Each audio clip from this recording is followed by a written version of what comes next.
We, as a council, I think have all agreed that we want to be proactive in addressing issues that we know that exist in the city.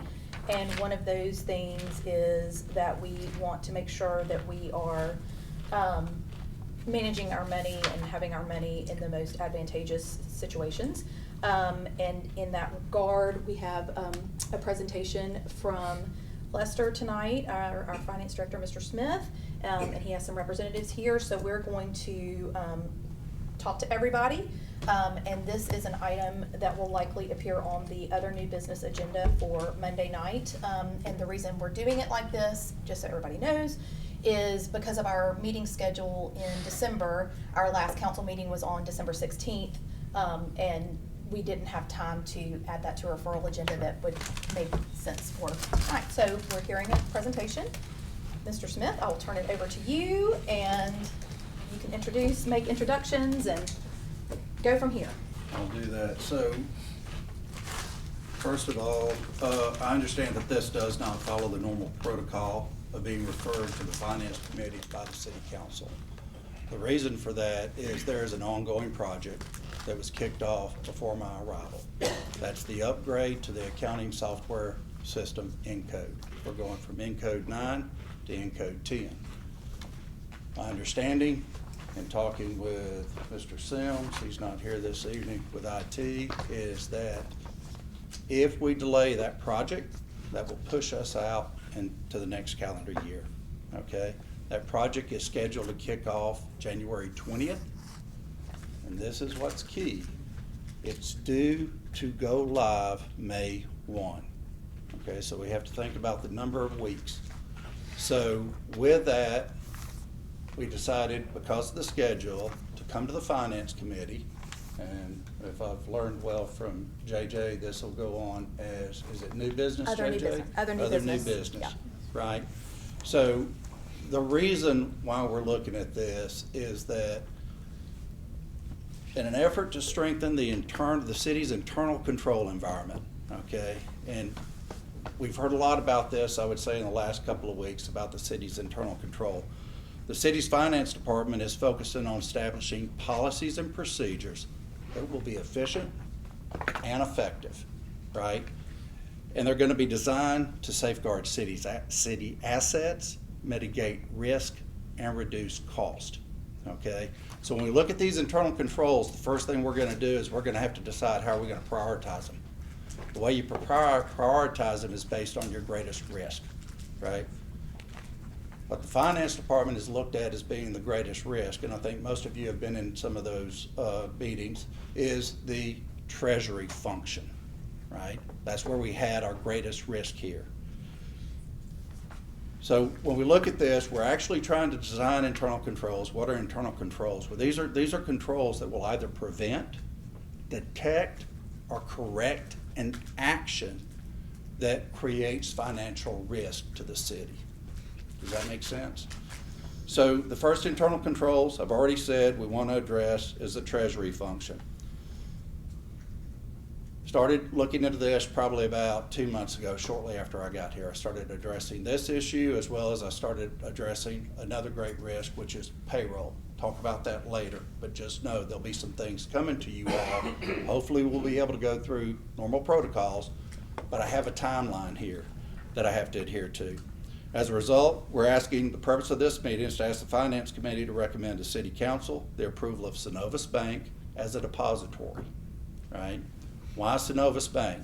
Synovus Bank has what I would call services specifically related to the governmental industry that can assist in us strengthening our internal controls. So some of these that they'll be hitting on tonight, and I've got a list of it. Business process review, right? One of the things that we have to focus on in the city here is we have to understand our business processes, right? We have to understand our workflows, because when we understand the workflows, then we understand those approval levels, and we know whether or not it's gone through a process where we don't have issues with segregation of duties.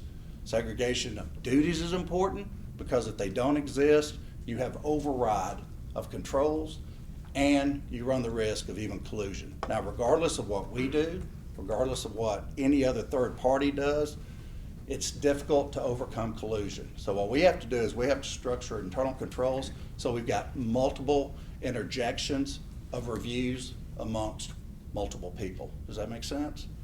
So the business process review, the key here is that we will work with Synovus to come in, document our workflows relative to our treasury function, right? Then we'll take those workflows and we'll build them into the accounting system when we update it, okay? The second thing is we'll work with them on fraud mitigation. They have certain services that assist with fraud mitigation. Third thing, payments management. This is the one that I'm really focused on because this will deal with online transfers as well as what's called the Synovus One Card. The Synovus One Card, in some areas you call them ghost cards, in some areas you call them virtual cards. But what that does is that creates a virtual card, right? And then from that virtual card, you're able to eliminate the other hard plastic credit cards that are used. One of the things that we've been, I guess, that we found out was that we didn't have documentation for credit card purchases. And a lot of that's because the approval was on the back end, not the front end. So what we'll do is we'll set up a process very similar to our own AP process. There'll be an approval flow.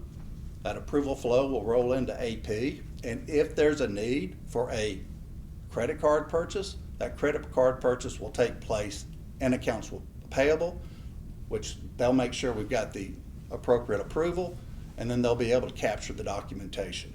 The other item that I think is going to be an extreme benefit to the city through their receivable management is what's called Smart Safe. Right now, what I've learned is we have multiple sites in the cities that collect cash and deposit that cash. One of the things that we've noticed is that not always cash receipts are reconciled on a daily basis. It's done at the end of the month. What this will do is it'll allow us to bring those cash receipts in to City Hall here.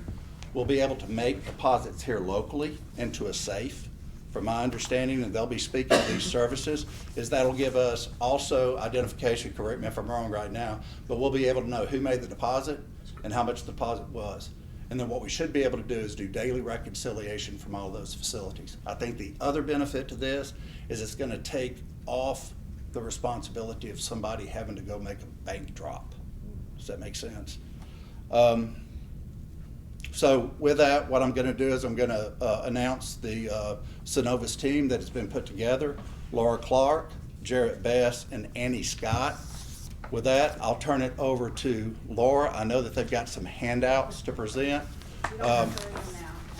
If y'all have any questions, we can follow up with them at the end of their presentation if that's acceptable to everybody.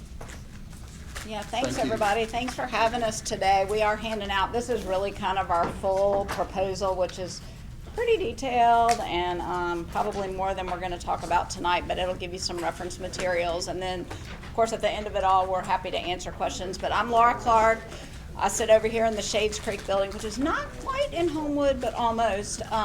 Just yeah, I know. Well, that's what I was explaining. We're like in a triangle where we're not in any city. So anyway, we're happy to be here tonight. We've been working with Lester, trying to craft a proposal that we hope can take into consideration some of the things that y'all are trying to achieve right now, but not just right now, but grow with you going forward, and be in a position to continue to offer the best-in-class services to the City of Homewood. So I'm local. I'm the leader for the Birmingham team, and I have a team of commercial bankers. I've been here 30 plus years. I won't say exactly how many, but I have a team of bankers that work on my team, and we all work in the commercial space. But what you're getting in our delivery model at Synovus is Jarrett Bess works in government banking exclusively. So he has visibility into all of the services and the different types of services that are offered, and really best practices that are offered to government clients throughout our footprint. And we're in 5 states. I would say we're in the SEC, but you know the SEC's gone rogue, and so we're in 5 states. So anyway, so Jared's got visibility there. Annie Scott is a treasury management specialist, so she has expertise in a lot of the products and services that we've got and we're talking about here in the proposal today. So we're coming as a team here. Not any one of us can do anything without the others. We're kind of a group, and we're all part of the relationship that we're looking to establish here with the City of Homewood. So if you don't know about Synovus Bank, I'll give you just kind of high level, but we're about a $60 billion asset bank, which makes us kind of middle of the road. We're not too big, we're not too small. Our CEO likes to call us Goldilocks, but I won't say too much about that. We're in 5 states, and really our focus is on relationships. I mean, we're probably not a good fit for somebody who just wants to do a one-off transaction and see you later. We're really interested in bringing expertise from our team, and that's expensive because you've got 3 people here and not 1 person here, which is great because it gives you access to a lot of resources, but it's also expensive. So we're in it for the long haul. We're not in it for just a one and done scenario. So I'm the local person. I'm going to turn it over to Jared and let him give you a little bit of his background and what he does on the government side. Yeah, absolutely. So my name is Jared Best. Thank you all for allowing us to speak tonight. I am the Government Solutions Relationship Manager for Synovus, and that's just a long-winded way of saying that I'm involved in all of our government relationships throughout the entire state. So the way that we do business is we always have a local person and a government expert. That's the way we do all of our government business, because government's like a nuanced thing. You got collateralized deposits, you have ECRs, you guys have councils, and there's just a lot going on that is not in the community banking type space. So all of our government clients always get 2 RMs, relationship managers, for the price of 1. I've been with the bank for about 8 years now. I've spent my entire career in banking. I have a heavy finance background. I have a master's degree in finance. But I love working in the government space. I feel like the government space doesn't get kind of the same love that a lot of the traditional business gets, but they certainly do at Synovus Bank. We have an entire line of business that's built out. Everything that a bank does, we have all of those things: credit cards, trust, investments, what have you. We have all of those things. I have those people on my team that do nothing but those items for governments. So I love working in this specialized group. Annie, I'll turn it over to you for an introduction. And I'm Annie Scott. I'm in Treasury Management. As we've mentioned, I've been at the bank for 17 years and mostly handling Treasury Management. I'm going to highlight or delve into some of the items highlighted, and I would love it if you would feel free to interrupt and ask questions, or if I can see you kind of glazing, I'll know to move on. Lester talked about a business process review, and this is something that it's an honor for us to handle with our clients, because what we get to do is go on site, sit down with the teams, the various organizations within, and really understand and document how is AR handled, how's payables, how's reconcilement. A lot of times we're able to identify, here's an area that could use some more controls. We just the other week were with the city, and AP sent the checks off to be signed, and they came back in about 5 minutes, and we noted there's no way that they've checked all the backup that goes with that, right? They stamped it and we're gone. So that's something we are going to recommend that they take a look at. So we check into the dual control. We recommend the safeguards that come. We're also looking for, hey, is this process really paper intensive? Do too many people touch it, or is it necessary to print it 17 times? Could we skip that part? So a lot of times we're looking for efficiencies. We are able to just see things that not necessarily leadership is able to see. And then what helps with that is we have, at that point, marked out the workflow. We've come back with a presentation for leadership. And then if we do make any recommendations for changes, we're able to say, well, she went here, here, and here to do it, and here's how she's going to implement that service. Because we already know how she does it. It is not just saying, figure it out. So we love it, and it's a chance to really get to know our clients better. And means a lot to us when we get to go in and do that. And I think y'all told us in a previous meeting that is something that y'all do that is just sort of a value add. Correct. That's right. It is. Service. No charge. Yeah. Right. It's just included. That's right. Let me add But it something helps to us. that. I mean, what that process will do is allow us to flow chart it. Mhm. right? And that's something that we should have on about any process here. We should have it flow charted. 'Cause once you see it laid out, and that's where you can go in and try to identify, are there segregation of duty issues here? Or is the potential there for management override? Absolutely.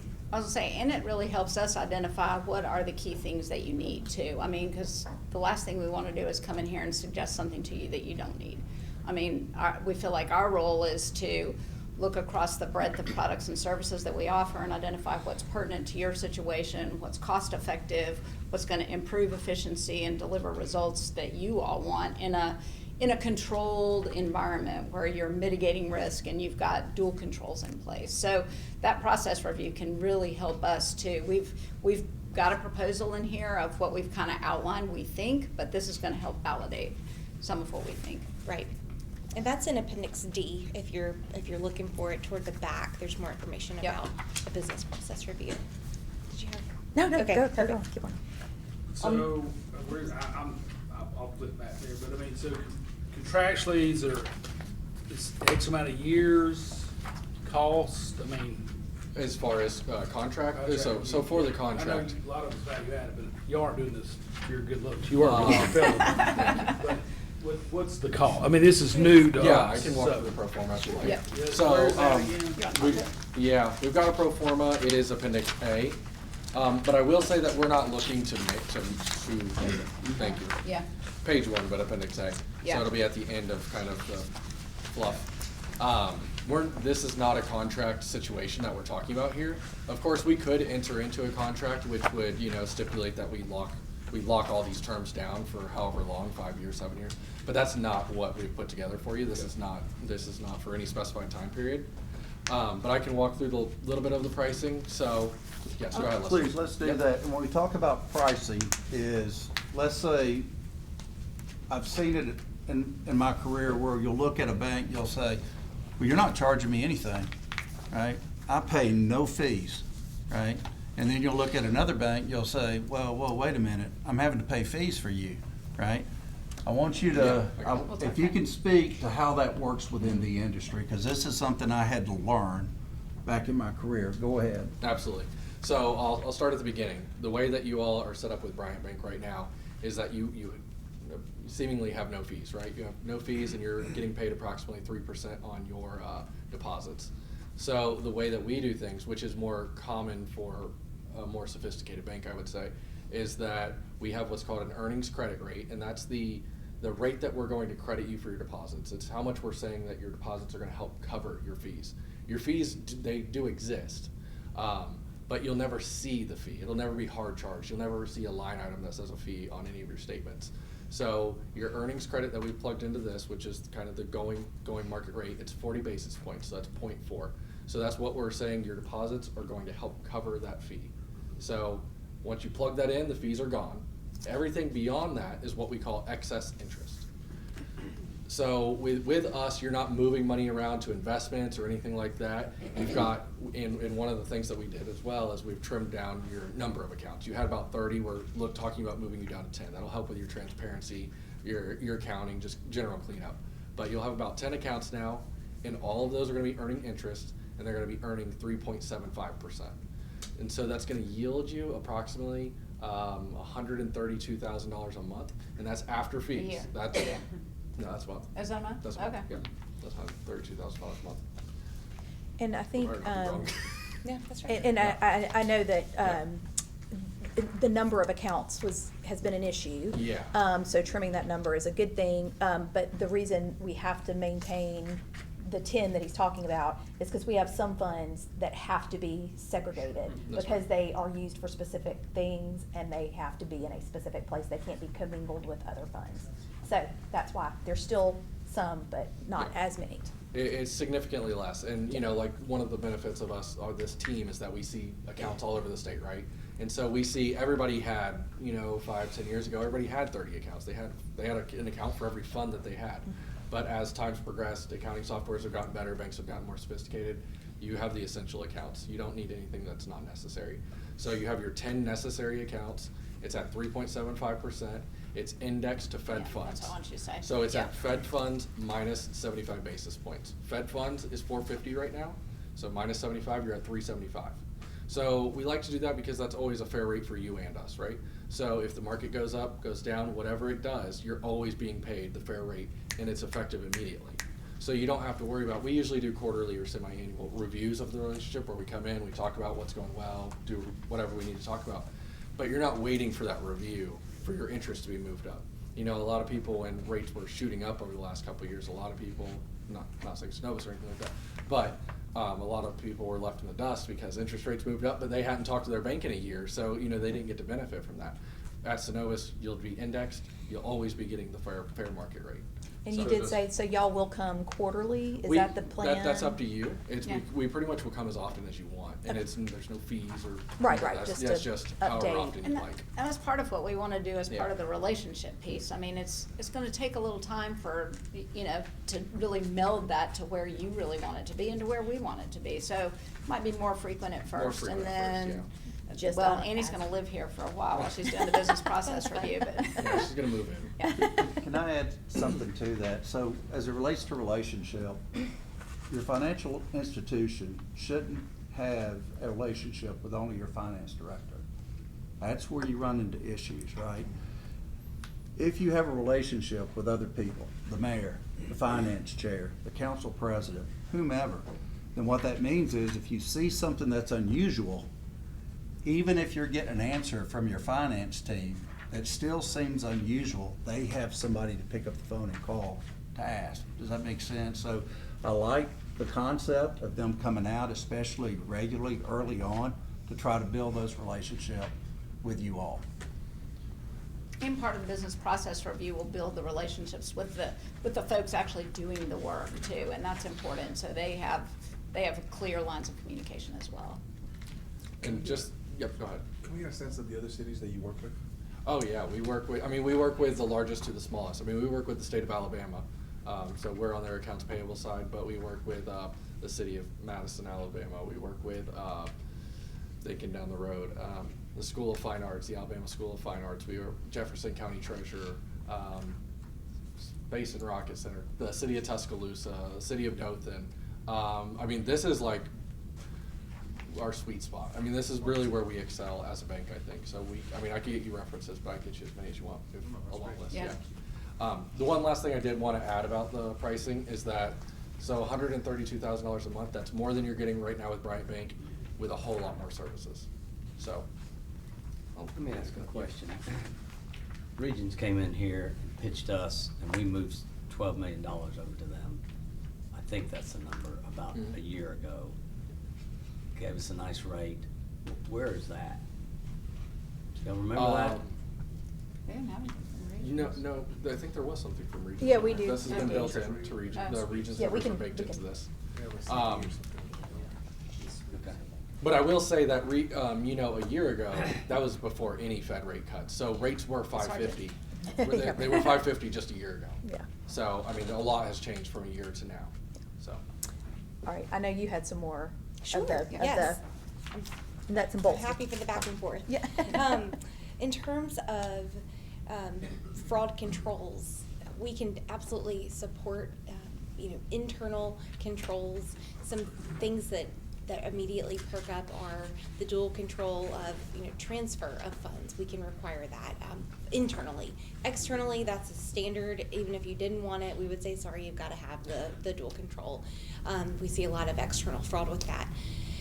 Also reconciliation, with y'all have a great accounting software. We can feed data into it daily, and keep you up to date, and lots of people can, look into that and see what's going through. So those are some areas we can help with internal fraud controls.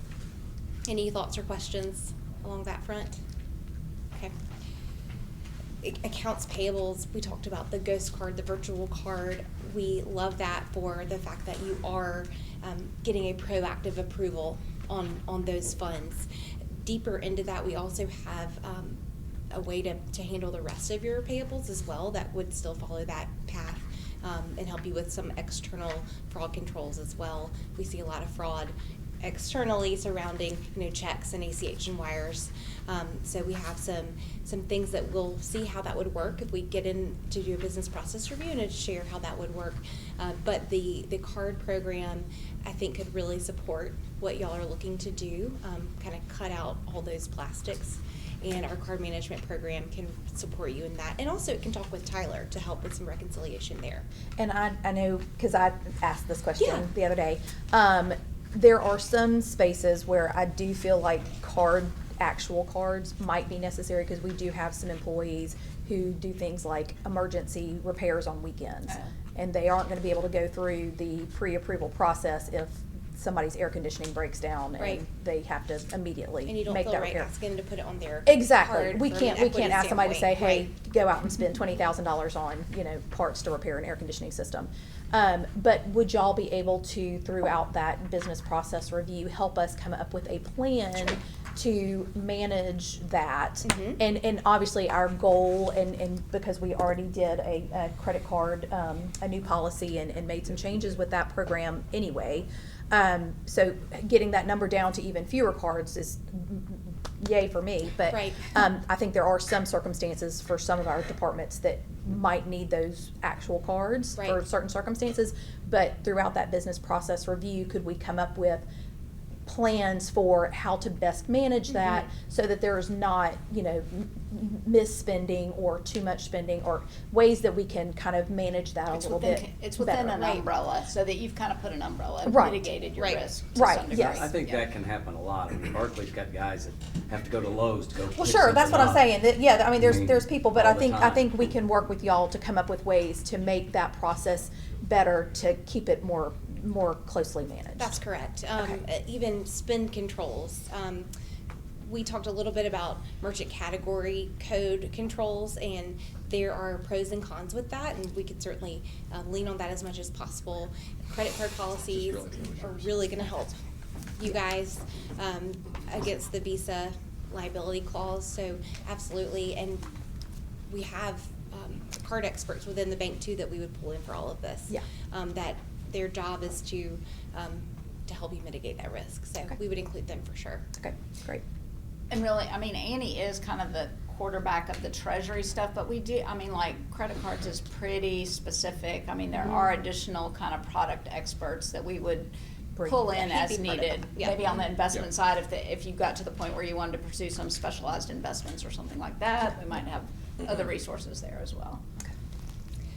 And then in terms of accounts receivable, specifically the Smart Safe, I felt like I heard an amen when somebody was talking about that. I don't, does someone use that with your own business or anything? Maybe I imagined that. Nerdy banker. But that is, I wish everybody did it, because it is a safe about this large. We work with Loomis mostly, but they'll install it, they'll bolt it to the floor, they'll make sure cameras are looking at it. And if you're gonna deposit funds into it, you're gonna have a special code, so you know that it was Annie who put the money in. You're gonna feed it, it's gonna check against fraudulent bills as well. You'll know down to the denomination, what was put in and when. Once it's in, you can't get it back out. So it's insured against fire, theft, water. But then the next day, you get credit. So Loomis tells the bank what is in there, and then you're going to get credit for it the next day. So it's not going to slow down your receivables days. And so that is how that works. Great reporting. I see someone's already found the Loomis information right there. Thank you. That you stole. That was Appendix B. So there's more information on that, but it's great technology. And then also, people have found that they all of a sudden are collecting more cash than they used to, because sticky fingers aren't able to take a little off the top. Well, and then I do think, and I said this, and it was kind of a wonderful life reference. I mean, it actually, to me, if I'm the employee that has to go make that bank drop, what incredible pressure and stress that is, and risk there, because who knows if Yes. somebody knows you're about to make a big deposit and they come get you. I mean, there's a lot of risk. Very legitimate Yeah. thing that you would then be taking that liability off Oh, of away the that city. from that employee. Mhm. Yes. And that Yeah. employee, and so there's a lot of benefits surrounding that. So that safe in a sense is a depository. It's a depository. source to the Deposit bank. in Yeah. only. Yeah. Yeah. Yeah. So when the money goes in, of sorts, Synovus gives us credit, I'll That's call right. it, for that. That's right. That it's in there. And then Loomis will come pick it up on a schedule, and at that time, if the department needs a change order, they can order that through Loomis, and they'll bring the change when they come. So you really can avoid trips to the bank. Which is, like, sounds crazy that we don't want you to come, but. I know, we'd love for you to We'd love come, to but see we you. also want to make it where you don't have to. Yeah. All right, that's all fantastic. Is this need to be a part and parcel with your timeframe, accounting software, basically? Yes, sir, because the issue here is we've got to be setting up workflows in the accounting system, and the only way to set those up is we have them. I've got a document I'll hand out to everybody. This will hopefully give you all some comfort relative to due diligence. And I'll kind of explain this if y'all don't have any more questions for the team up there. Thank you so much. I was gonna say, and, I mean, we did put a lot of detail in here, so if y'all are reading this at night and you get some idea of something that doesn't make sense, just email us. I mean, our email addresses are in there. I've got cards. Emails, phone numbers. Yeah, that I'll pass Got it all. around as well, so Use these for feel free to communicate with us in some way Yep. if there are questions that need to be Thank you, answered guys. after this. Jared, kind of to Dr. Alleman's point and follow up, since we'll be looking at this next Monday, any information you can share with references from other cities would be fantastic. Absolutely. I'll get Share that those with to you. everybody. Yeah, I was about to say, Jared, if you could just send Thank those you. to Lester and then he You got can it. send that out. That's perfect, thank you. What I'll do is I'll end up taking that information when we get it back, and I'll build it into this chart that we have here. Let me walk you real quickly through this chart. So all this data, especially the top data there, we're looking at rankings by total assets, right? The ranking that's out there, the name of the financial institution is at the very bottom, okay? The ranking at the top comes from the Federal Reserve statistical release, okay? And what they're doing is they're ranking these institutions based on total assets. So you've got your total assets going across there. The green is where I've highlighted those cells to say, hey, that's the leader within that category. I've kind of broken these categories down between large, mid, and small. Then you give a total deposits, right? The next is local deposits. What I found interesting is when you get by ranking by local deposits, look how the financial institutions flip. Some of those that were originally rated 38, now keep in mind what we're talking about here local is going to be Birmingham, Hoover, the surrounding areas, okay? What you start to see then is, if you look at Synovus, they go from a mid ranking of 38 down to a ranking of 5. So what does that tell you? In my opinion, it looked at their local investment in the community, right? The other thing that we looked at is when we got down to government's division, right? Nowadays, industries are becoming very specialized. So what you need is you need somebody that can service your industry. So there were 3 entities, if you look there, that actually have a government division. Now, what I want you to look at is all the way over to the left, or excuse me, the right.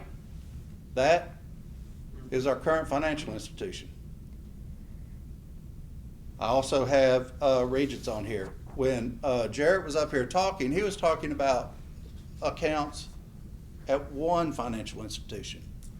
I'm looking at all accounts at all institutions, right? And you cannot treat all accounts as the same. Each one of those accounts, depending on what those funds are invested for, may require a different fiduciary, if that makes sense. And that's where we've got to sit down and we've got to decide, okay, where do these funds go and where do these funds go? Does that make sense? So I don't want you to think, oh, it's just this one financial. No, I'm looking at all of them, and then I'll be coming back to you all relative to my recommendation. Does that make sense? But I think that when you look at this, what I would tell you to do is, yes, total assets are important, but I think what you have to understand is you also have to look at this and say who is invested within the community and what does that team look like, okay? If there's any questions, I'll be more than happy to answer them if I may. And so, this will be in other new business on Monday night, because it's something that we, would like to address. And will we be addressing it in council that day as other new business, or will this get referred again back to us? No, this will be in other new business for an actual vote? Vote, yes. Okay, thank you. Just want Correct. clarification. Yes. Can you say that this is the most comprehensive information we received on how we deal with financials and in our 4 years here?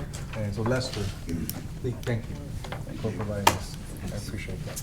Mayor, can I ask a question? Yes, you may. What do you need from me? Just designate them as a depository? I think so, yes, because I don't, You all they're have like, a standard form resolution you want signed by? yeah, because like he said, there's not a contract to be signed, so I think it is just approving them as a depository and, approving that and. We designate who can authorize or sign? Yes, so we're also gonna need to add the signers. Now, one thing I want everybody around this table to understand is in my current role with the City of Homewood, I am not authorized to do anything as it relates to finances, because I don't think that's prudent, okay? So I can't wire money, I can't sign a check, I can't do anything, and that's because I feel like that this role should be able to, okay? I think that's common practice in cities, isn't it? That the finance Somebody director. just tell me who the signatories need to Okay, we'll get that. We'll probably follow suit, but let's talk about that, and see Okay. who you want, that you're in agreement with it. Okay. Okay. Okay, all right. So that was not an item that we need to vote on, but just Thank wanted you. everybody to have that information before Monday night. Does anybody have any additional questions? Okay, with that, finance is adjourned.